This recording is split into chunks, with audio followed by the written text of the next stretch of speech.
Assalamualaikum warahmatullahi wabarakatuh. Anak-anak sekalian,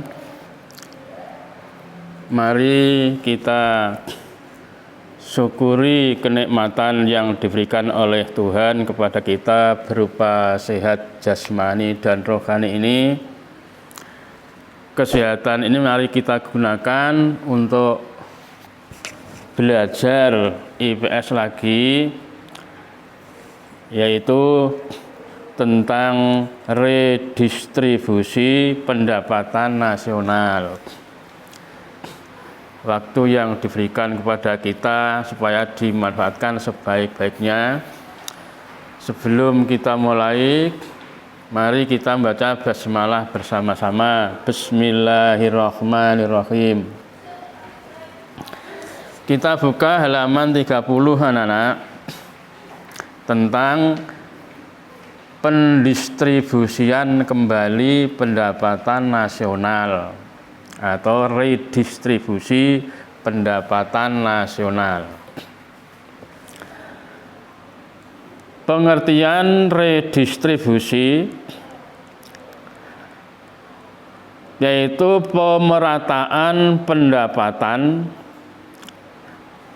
dalam bahasa asingnya distribution of income, yaitu merupakan usaha atau upaya yang dilakukan oleh pemerintah agar pendapatan masyarakat terbagi semerata mungkin di antara warga masyarakat. Pengertian merata di sini tidak berarti bahwa semua warga masyarakat pendapatannya dibuat sama, itu tidak, akan tetapi kesempatan yang sama bagi setiap warga untuk memperoleh pendapatan. Pendapatan yang diterima oleh pemerintah atau negara itu kan sebagian ada yang berasal dari masyarakat, yaitu dari pajak. Ada pajak tanah, pajak bumi dan bangunan, pajak kendaraan, dan sebagainya. Nah, pendapatan itu kan didistribusikan kembali kepada warga masyarakat. Itu adalah redistribusi pendapatan nasional. Yang dimaksud redistribusi tadi adalah bukan berarti semua warga masyarakat harus mendapatkan pendapatan yang sama, itu bukan, tetapi kesempatan yang sama bagi setiap warga untuk memperoleh pendapatan. Tujuan daripada pembangunan adalah kemakmuran bersama, pemerataan hasil pembangunan dan pertumbuhan ekonomi yang tinggi untuk menciptakan kemakmuran bersama merupakan tujuan daripada pembangunan nasional yang kita ingin mencapai, yaitu pemerataan hasil pembangunan harus dapat dinikmati oleh seluruh warga masyarakat. Tingkat pertumbuhan yang tinggi tanpa disertai pemerataan pembangunan hanyalah menciptakan perekonomian yang lemah dan eksploitasi sumber daya manusia yang tinggi untuk menciptakan kemakmuran bersama.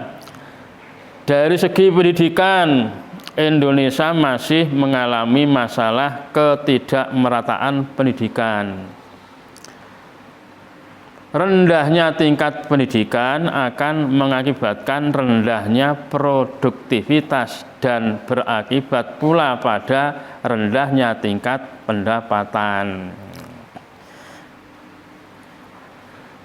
Di negara kita ini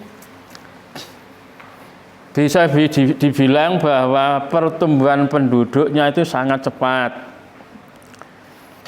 Oleh karena itu, pertambahan penduduk ini harus diimbangi oleh pertambahan sarana pendidikan. Kalau tidak diimbangi pertambahan sarana pendidikan, ya nanti kita akan kembali seperti dulu, akan terjadi banyak anak yang buta huruf yang tidak bisa sekolah karena sekolah tidak bisa menampung jumlah penduduk yang begitu banyak ini. Tidak hanya sarana pendidikan saja, juga harus diimbangi sarana kesehatan. Pertumbuhan penduduk yang cepat harus diimbangi pula pertambahan sarana kesehatan. Kalau tidak diimbangi dengan pertambahan sarana kesehatan, mungkin kalau ada orang sakit, ada yang tidak bisa tertolong. Makanya pemerintah juga mengembangkan sarana kesehatan seperti puskesmas di daerah pedesaan kan ada puskesmas, tujuannya untuk mengimbangi pertambahan jumlah penduduk, dan juga harus diimbangi pertumbuhan produksi pangan. Penduduk tambah kok pangannya ora tambah, nanti terjadi kelaparan. Nah, semuanya itu adalah butuh biaya yang tidak sedikit. Biaya itu juga berasal dari rakyat. Dari rakyat kembali kepada rakyat. Itu redistribusi pendapatan nasional. Jadi kalau tidak diimbangi dengan pendidikan, akan menyebabkan pendidikan di negara kita ini hasilnya tidak maksimal. Rendahnya tingkat pendidikan akan mengakibatkan rendahnya produktivitas dan berakibat pula pada rendahnya tingkat pendapatan. Bentuk redistribusi itu dibedakan menjadi dua macam. Ada redistribusi horizontal dan ada redistribusi vertikal. Penyebutan redistribusi dilakukan oleh orang per orang yang mempunyai tingkat sosial yang sama. Itu berarti horizontal. Dari distribusi ini bisa juga dilakukan dari satu kelompok masyarakat kepada kelompok masyarakat yang lain yang mempunyai taraf kehidupan yang sama. Contohnya adalah orang tua yang memberikan jaminan sosial kepada anaknya, orang sakit yang membayar jaminan sosial ketika dia sehat, dan seorang pensiunan mendapatkan jaminan sosial dari dana pensiun yang dia bayarkan setiap bulan ketika masih bekerja. Itu redistribusi horizontal. Jadi redistribusi yang dilakukan oleh orang per orang atau individu kepada individu yang lain yang mempunyai tingkat sosial yang sama, atau dari kelompok masyarakat kepada kelompok masyarakat yang lain yang memiliki taraf sosial yang sama. Itu yang redistribusi horizontal. Redistribusi vertikal yaitu merupakan bentuk transfer materi atau uang yang berasal dari orang yang kaya kepada orang yang lebih miskin. Itu vertikal. Dari orang kaya kepada orang yang miskin. Hal ini terlihat jika warga yang mempunyai ekonomi lebih tinggi bisa membantu warga yang mempunyai ekonomi lebih rendah. Misalnya adalah pemberian modal untuk usaha dari orang kaya kepada orang miskin, sehingga diharapkan bisa mengurangi kesenjangan sosial. Itu bentuk redistribusi. Ada redistribusi horizontal, ada redistribusi vertikal.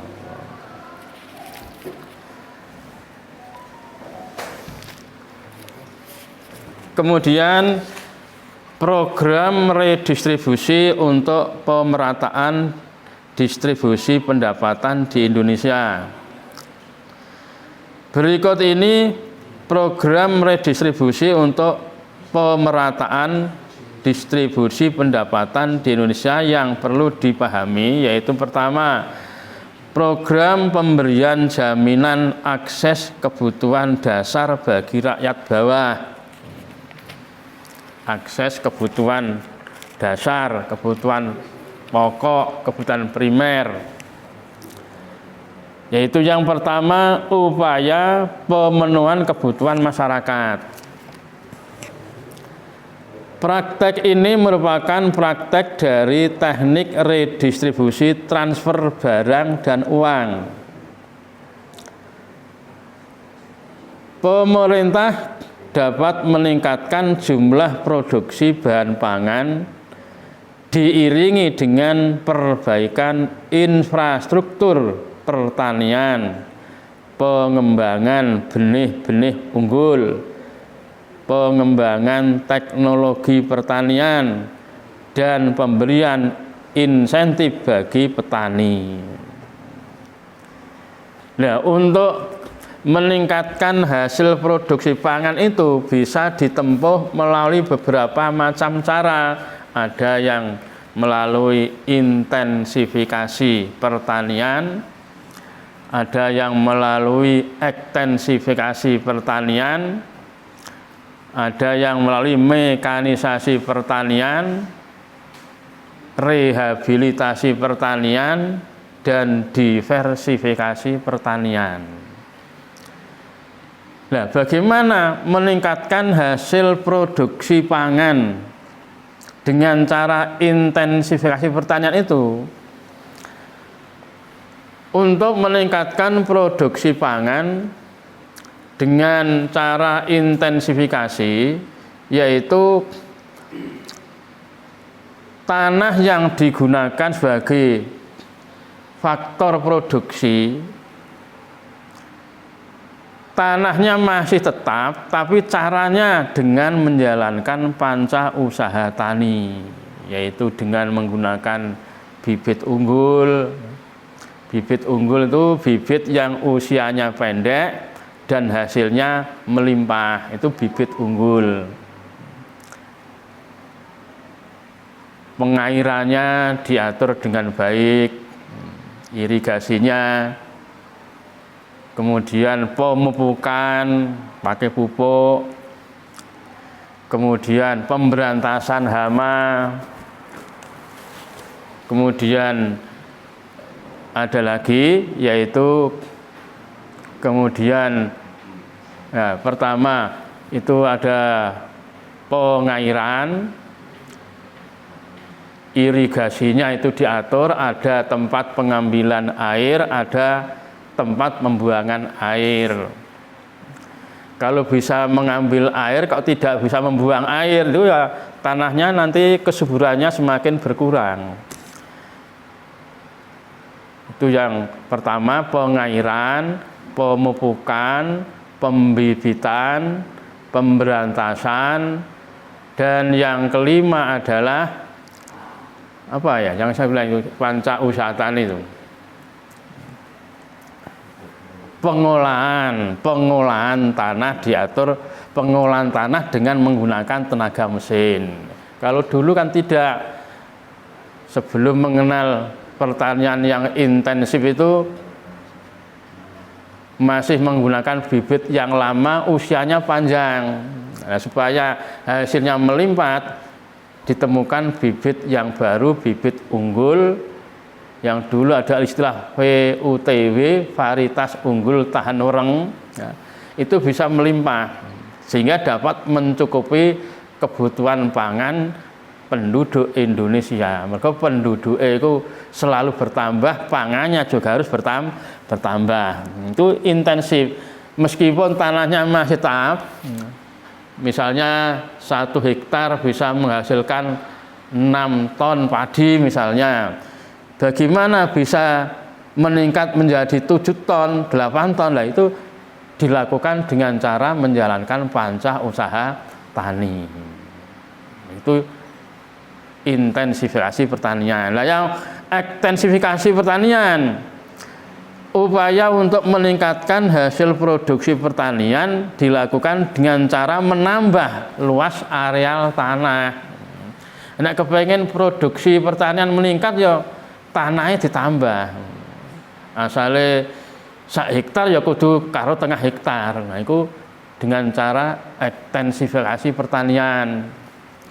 Itu termasuk beberapa upaya yang dilakukan oleh pemerintah untuk meningkatkan hasil produksi bahan pangan. Pakai pupuk, obat-obatan, dan lain sebagainya. Jadi intensifikasi itu tanahnya tetap, tapi hasilnya meningkat. Kalau ekstensifikasi bisa meningkat, tanahnya harus ditambah. Nah, kalau di Jawa ini sudah tidak mungkin bisa dilaksanakan dengan cara ekstensifikasi karena tanahnya sudah sempit, penduduknya sudah padat. Ekstensifikasi bisa dilakukan di luar Jawa karena di sana masih banyak tanah yang kosong, hutan yang banyak. Lah, membuka hutan baru, ditebangi kayunya, dijadikan areal persawahan lagi, itu ekstensifikasi pertanian. Mekanisasi pertanian yaitu pengolahan tanah dengan menggunakan tenaga mesin, lebih efisien, lebih efektif, waktunya singkat, ya. Bisa beberapa hektar bisa dikerjakan dengan mesin beberapa jam, berbeda dengan sebelum ditemukan mesin pengolah tanah, ya, dikerjakan dengan tenaga hewan sampai berhari-hari.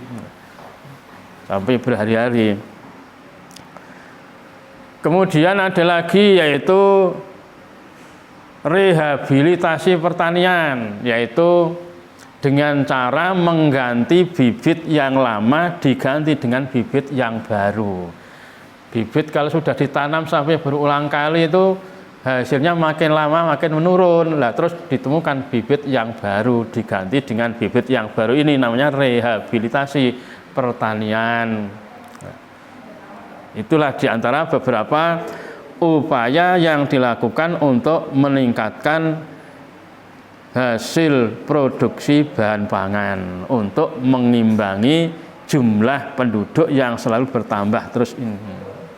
Jadi jumlah penduduk yang bertambah terus harus diimbangi pertambahan produksi pangan. Kalau tidak diimbangi dengan pertambahan produksi pangan akan terjadi kelaparan. Jumlah penduduk yang meningkat terus harus diimbangi dengan sarana pendidikan. Kalau tidak diimbangi dengan sarana pendidikan, nanti akan terjadi anak yang tidak tertampung dalam pendidikan karena sarannya berkurang. Nanti banyak buta huruf lagi. Padahal Indonesia sudah dinyatakan bebas buta huruf, ya. B3B, bebas 3 buta, buta angka, buta aksara, buta bahasa. Itu yang berbentuk barang, misalnya dibangun saluran irigasi, sungainya dibangun kan berbentuk barang. Kemudian diberi bibit unggul, itu berupa barang. Kemudian ada lagi diberi mesin pengolah tanah, para petani itu berupa barang. Nah, adapun yang berupa uang, ya, subsidi yang berupa uang dapat diberikan kepada konsumen sebagai tambahan penghasilan, misalnya melalui pemberian bantuan langsung tunai, yaitu BLT. Bantuan langsung tunai itu yang berupa uang. Itu adalah termasuk redistribusi pendapatan nasional kepada warga masyarakat. Ada yang berbentuk uang, ada yang berbentuk barang. Kemudian upaya pemenuhan akses kesehatan. Berkaitan dengan pemenuhan akses kesehatan masyarakat, ya, pemerintah menerapkan program BPJS. BPJS, yaitu Badan Penyelenggara Jaminan Sosial. Itu upaya pemenuhan akses kesehatan. Berkaitan dengan pemenuhan kesehatan, akses kesehatan, pemerintah menerapkan program BPJS yang merupakan program bantuan sosial untuk pelayanan kesehatan bagi masyarakat miskin dan tidak mampu. Yang ketiga, upaya pemenuhan akses pendidikan. Pemerintah terus mengupayakan perluasan dan pemerataan kesempatan bagi semua masyarakat untuk memperoleh pendidikan dan meningkatkan kemampuan akademik serta pendidikan yang bermutu tinggi. Salah satu cara yang dapat ditempuh adalah dengan memberdayakan sekolah-sekolah baik swasta maupun negeri dengan memberikan bantuan sarana dan prasarana penunjang kegiatan belajar di semua jenjang pendidikan dari prasekolah sampai perguruan tinggi, mulai dari PAUD ya. PAUD itu pendidikan anak usia dini ya, kemudian dari PAUD ke pra pendidikan TK, SD, SMP, SMP, bahkan sampai perguruan tinggi dengan memberikan subsidi kepada sekolah sehingga bisa lebih mudah dijangkau oleh masyarakat, khususnya golongan miskin. Hal ini dilakukan dengan pemberian dana BOS, bantuan operasional sekolah. Nah, madrasah ya BOM, bantuan operasional madrasah, dan pemberian beasiswa untuk penduduk miskin. Nah, itu juga termasuk bentuk redistribusi. Mereka pendapatan nasional, pendapatan negara itu di samping dari laba BUMN, ya, dari perusahaan negara, juga ada yang berasal dari rakyat. Nah, yang berasal dari rakyat ini dikembalikan kepada rakyat. Ada yang berupa barang, ada yang berupa uang. Itu bentuk dari redistribusi pendapatan nasional.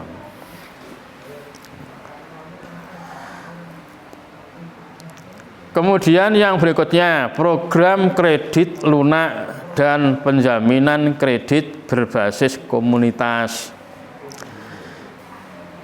Kredit usaha rakyat atau KUR merupakan salah satu program yang diberikan oleh pemerintah, termasuk dalam kelompok program penanggulangan kemiskinan berbasis pemberdayaan usaha ekonomi mikro dan kecil.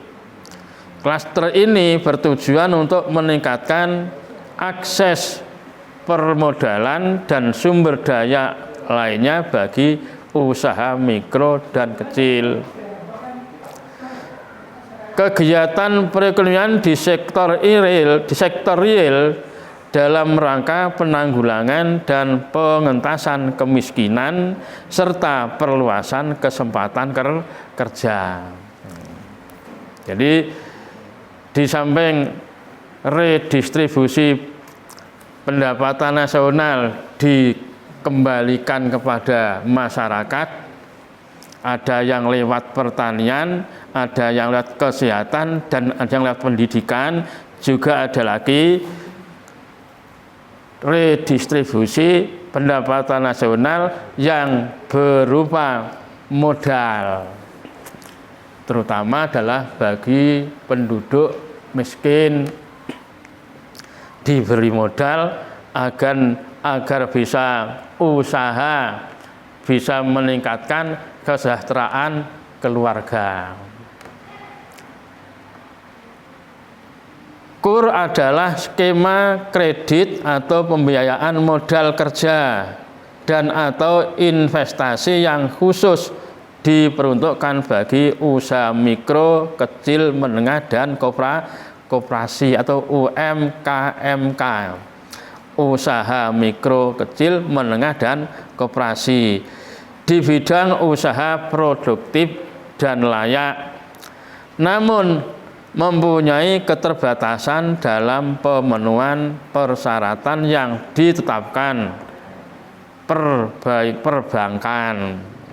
Nah, tujuannya tadi semuanya adalah untuk meningkatkan kesejahteraan masyarakat supaya negara makin kemakmuran rakyatnya makin maju, makin meningkat, ya.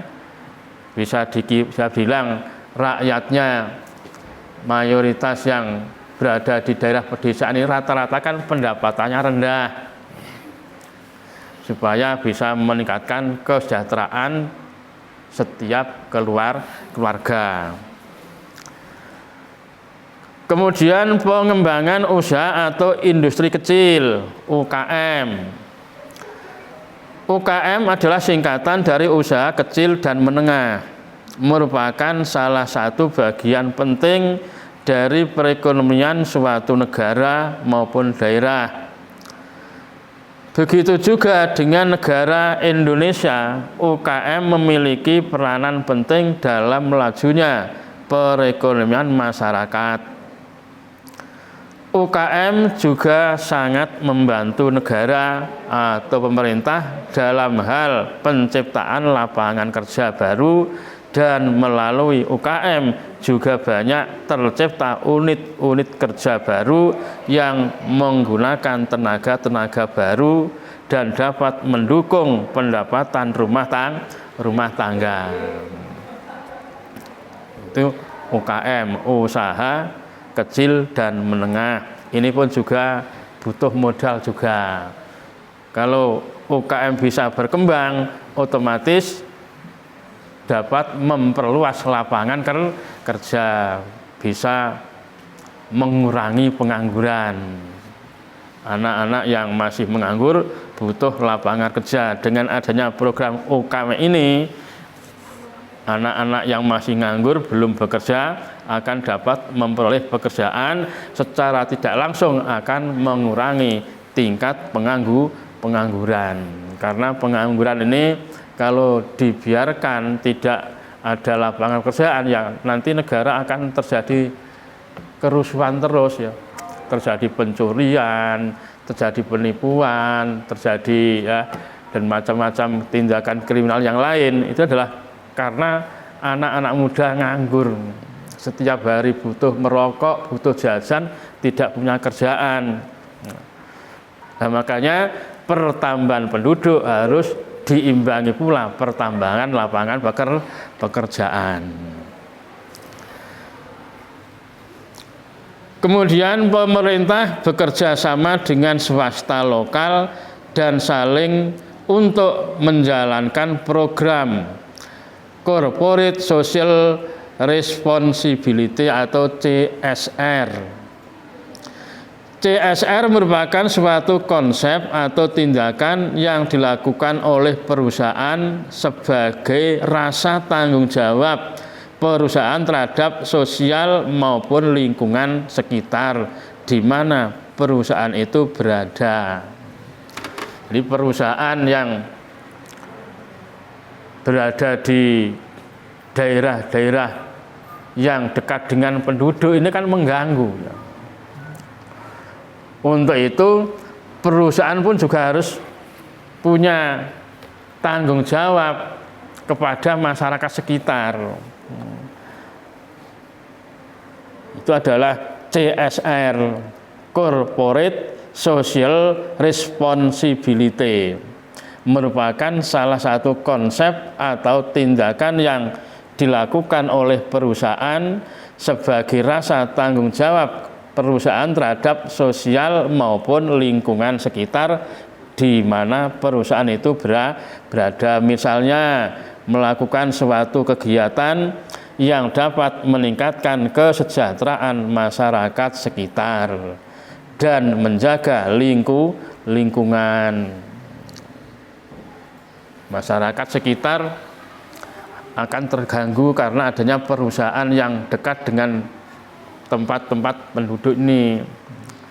Mungkin terjadi pencemaran suara, terjadi pencemaran air, pencemaran tanah. Makanya perusahaan pun juga harus punya tanggung jawab terhadap lingkungannya, terhadap masyarakat sekitar perusahaan. Jadi misalnya melakukan suatu kegiatan yang dapat meningkatkan kesejahteraan masyarakat sekitar dan menjaga lingkungan, memberikan beasiswa untuk anak tidak mampu di daerah tersebut, dana untuk pemeliharaan fasilitas umum, sumbangan untuk membangun desa ya, atau fasilitas masyarakat yang bersifat sosial dan berguna untuk masyarakat banyak. Itu adalah program CSR, Corporate Social Responsibility. Kemudian pemerintah konsisten dalam mewujudkan kebijakan penegakan hukum dan keadilan ekonomi. Hukum pada dasarnya bertujuan untuk meningkatkan ketertiban masyarakat. Pada dasarnya adalah untuk meningkatkan ketertiban, kepastian hukum, serta rasa keadilan dalam masyarakat, sehingga masyarakat merasa mendapatkan pengayoman dan perlindungan akan hak-haknya tanpa memandang suatu golongan tertentu. Suatu negara yang dalam berkehidupan bernegara, berpemerintahan dan bermasyarakat selalu mengacu kepada hukum yang berlaku sebagai pedomannya.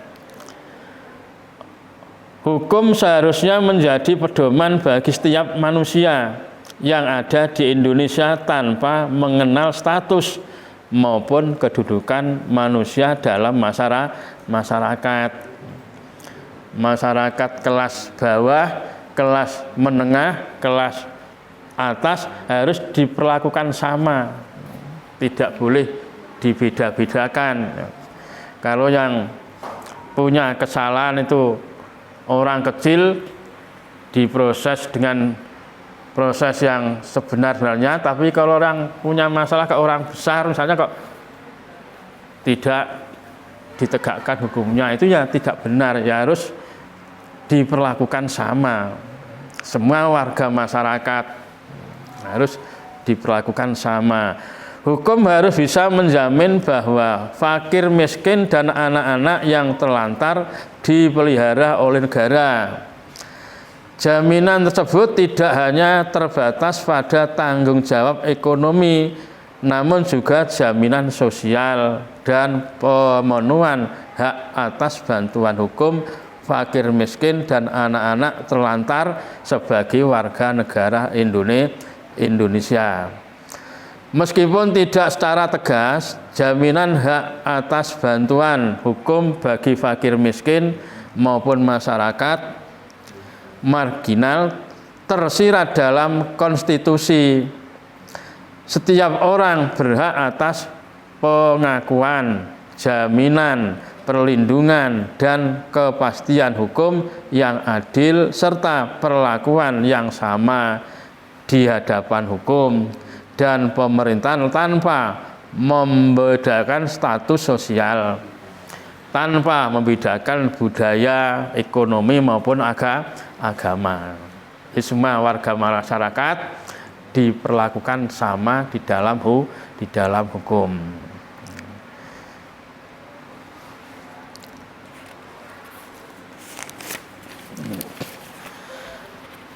Dan masih ada lagi anak-anak, yaitu beberapa alternatif praktek redistribusi pendapatan di Indonesia. Berikut berbagai alternatif praktek redistribusi pendapatan yang dapat dilakukan di Indonesia. Pertama adalah subsidi.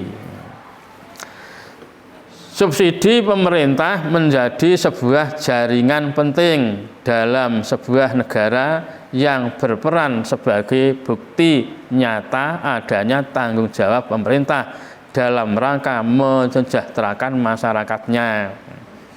Subsidi adalah bantuan ya.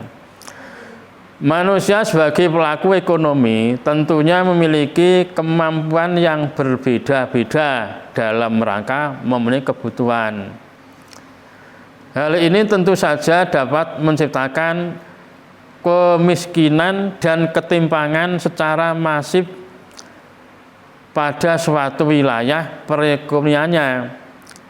Disinilah bahasan subsidi masuk ke dalam permasalahan sebagai sebuah solusi. Subsidi dianggap mampu berfungsi sebagai alat peningkatan daya beli masyarakat serta dapat meminimalisasi ketimpangan akan akses barang dan jasa. Oleh karena itu, cita-cita kemakmuran suatu bangsa dapat dicapai salah satunya dengan kebijakan subsidi tersebut. Adapun landasan pokok dalam penerapan subsidi antara lain yang pertama adalah suatu bantuan yang bermanfaat yang diberikan oleh pemerintah kepada kelompok-kelompok atau individu-individu yang biasanya dalam bentuk cash payment atau potongan pajak. Itu potongan pajak. Beberapa bulan yang lalu ada potongan apa itu ya, rekening listrik mendapat subsidi berarti masyarakat. Janjiannya harus bayar 150 tapi disuruh bayar 130, berarti mendapat subsidi 20.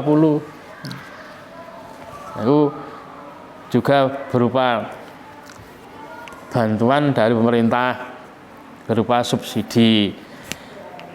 Dua, diberikan dengan maksud untuk mengurangi beberapa beban dan fokus pada keuntungan atau manfaat bagi masyarakat. Diberikan dengan maksud untuk mengurangi beban masyarakat. Subsidi didapat dari pajak. Jadi uang pajak yang dipungut oleh pemerintah akan kembali lagi kepada masyarakat melalui pemberian subsidi. Itulah mengenai redistribusi pendapatan nasional. Karena negara kita adalah negara republik. Jadi dari rakyat, oleh rakyat dan untuk rakyat.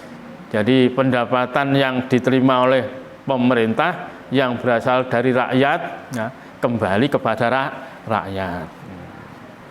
Nah, itu ada yang berupa barang, ada yang berupa uang. Pengenaan pajak. Pengolahan hasil pemungutan pajak digunakan untuk pembangunan negara. Dengan pembangunan ekonomi masyarakat bisa terangkat. Artinya pajak memenuhi salah satu fungsinya sebagai alat pemerataan pendapatan masyarakat. Sistem pajak dapat dibedakan menjadi tiga, ada pajak progresif, ada pajak regresif, dan ada pajak progresif, pajak regresif, dan pajak proporsional. Sistem pajak progresif yaitu sistem pajak di mana tingkat pajak yang harus dibayar oleh wajib pajak menjadi bertambah besar apabila pendapatan menjadi bertambah tinggi. Kalau pendapatan masyarakat semakin meningkat, pajaknya juga meningkat pula. Itu progresif. Pajak progresif adalah sistem pajak di mana tingkat pajak yang harus dibayar menjadi bertambah besar apabila pendapatan menjadi bertambah tinggi. Sistem pajak regresif adalah kebalikan dari progresif, yaitu makin tinggi pendapatan, makin kecil tingkat pajaknya. Pendapatannya bertambah tapi malah pajaknya menurun. Itu regresif. Makin kecil tingkat pajaknya. Adapun sistem pajak proporsional adalah sistem pajak di mana tingkat pajak adalah sama besarnya untuk berbagai tingkat pendapatan, yaitu walaupun pendapatannya sangat tinggi, ya, persentase pajaknya tidak berbeda dengan yang dipungut pada pendapatan yang rendah. Itu yang proporsional. Jadi saya ulangi, adapun sistem pajak proporsional adalah sistem pajak di mana tingkat pajak adalah sama besarnya untuk berbagai tingkat pendapatan, yaitu walaupun pendapatannya sangat tinggi, persentase pajaknya tidak berbeda dengan yang dipungut pada pendapatan yang rendah. Jadi ada 3 macam. Nah, yang diberlakukan di negara kita ini adalah yang sistem progresif. Jika pendapatannya meningkat, pajaknya ya naik. Nek pendapatan menurun, ya pajaknya turun. Itu yang dijalankan di negara kita adalah yang sistem progresif. Jadi demikian anak-anak pelajaran IPS untuk yang keempat kalinya ini, supaya dipelajari lagi dan nanti supaya anak-anak mengerjakan soal-soal berikut ini. Sekian, terima kasih. Assalamualaikum warahmatullahi wabarakatuh.